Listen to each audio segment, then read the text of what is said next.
Well, we have some big news today. It's finally here, the GMC all-electric Hummer truck. In this video, I'm going to share with you my thoughts on it, talk about some of the spec and tech of the new Hummer, and then of course, the fun stuff, analyze the design, and also show you my rendering I did back in March to see if it was a hit or miss. The question is it Hummery enough? Is it over the top? But more on that later in the video. There's lots to cover, so let's jump in.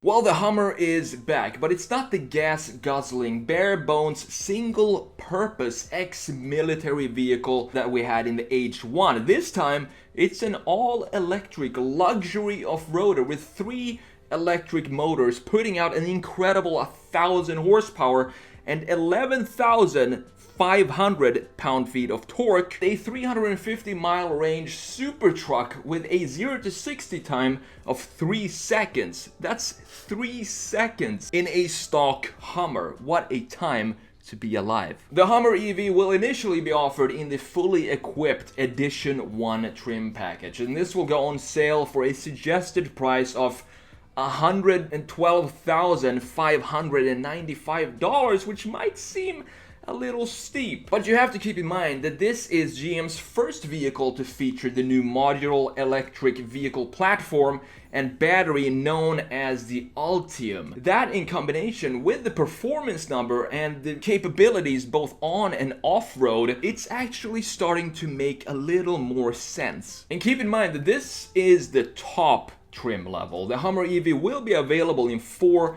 variants. In addition to the Edition 1, there will be a Hummer EV3X available in the fall of 2022 with a 3-motor setup as well and a 0 to 60 time the same as the Edition 1 in 3 seconds and a suggested price of $99,995.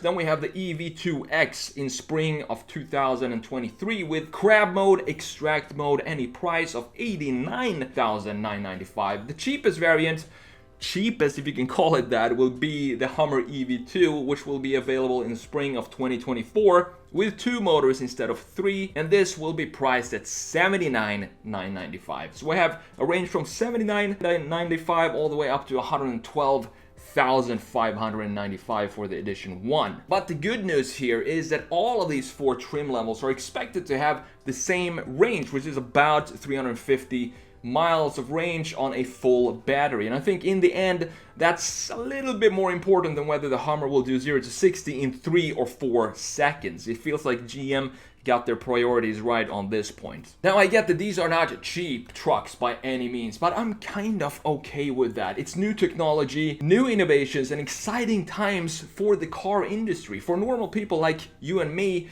we might have to wait a couple of years before it makes sense to make a purchase like this and have someone else take the massive depreciation the first couple of years, but that's okay. We're moving forward. In the long run, you also obviously save a lot of money on gas, and more so as electricity gets cheaper with expanding networks and infrastructure. Now on the inside, the Edition 1 features a large 13.4-inch diagonal infotainment screen in the center console with a 12.3-inch diagonal driver display. Off-road widgets that display vehicle functions and terrain status throughout the infotainment system and driver screens. It's pretty cool how you can configure all of these widgets as well. It's kind of like a phone. More so when you look at how the battery status is visualized graphically, which we're going to talk about in a minute here. Some of these widgets include torque output, differential locker engagement, tire pressure, standard stuff, pitch and roll angles, including maximum values, a drift gauge with maximum values there as well, friction circle, torque vectoring, and a lot more. You also have underbody cameras and underbody armor, which should be available on this type of vehicle. It's a Hummer after all. The underbody cameras are protected against damage and equipped with wash function to help clear the lenses after those muddy off-roading days. For the tires, you have 35-inch Goodyear Wrangler Territory MT tires as standard, with the capability to accommodate 37-inch tires should you feel the need to beef things up a little bit. And when you go in the extract mode, and you lift the truck up,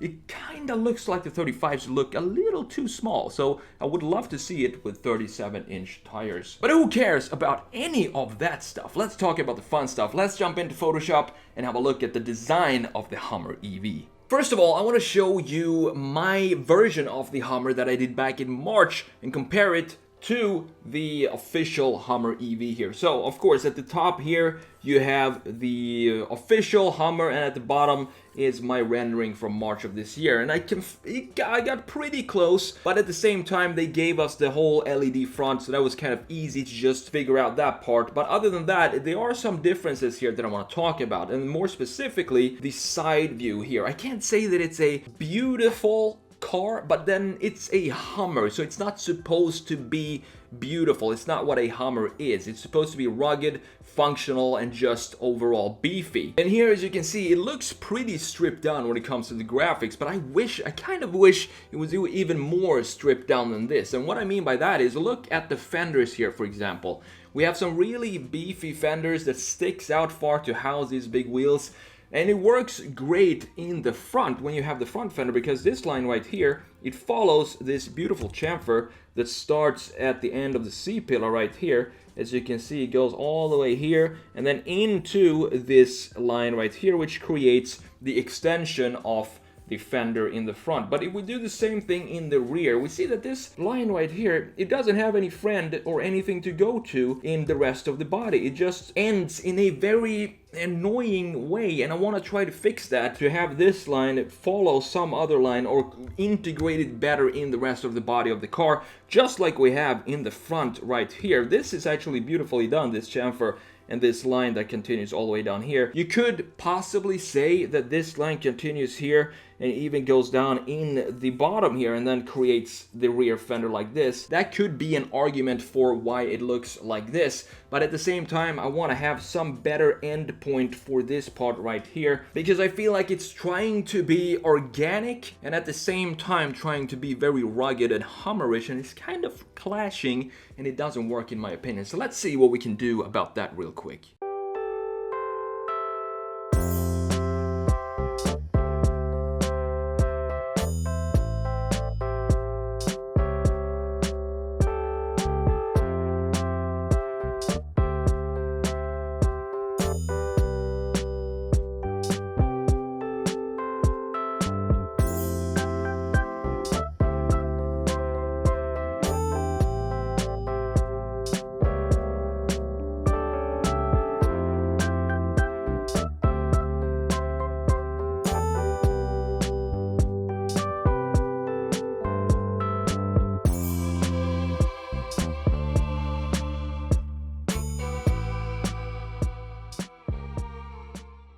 And there we go. After playing around a little with this line, I think I finally gave it a direction or a home where to connect with the rest of the body of the car. Another thing that this does, that having this line right like this, instead of having it like we have in the original down here, a very sharp line right here, as you can see, having it more stretched out like this, I think it creates a better separation from the greenhouse and the front of the car, as you have, of course, right here, disconnecting that from the functional area, which is the bed of the truck, of course, because if you look at it in standard form without this separation here like this, it's almost a symmetrical car. If you look at it from a center point like here and you go this way, this could be the front. If you just created some dip here and made this more like a hood of a car, it could still be the front because the proportions is still the same here. Moving this way, this box is still almost the same size as this box on the rear here,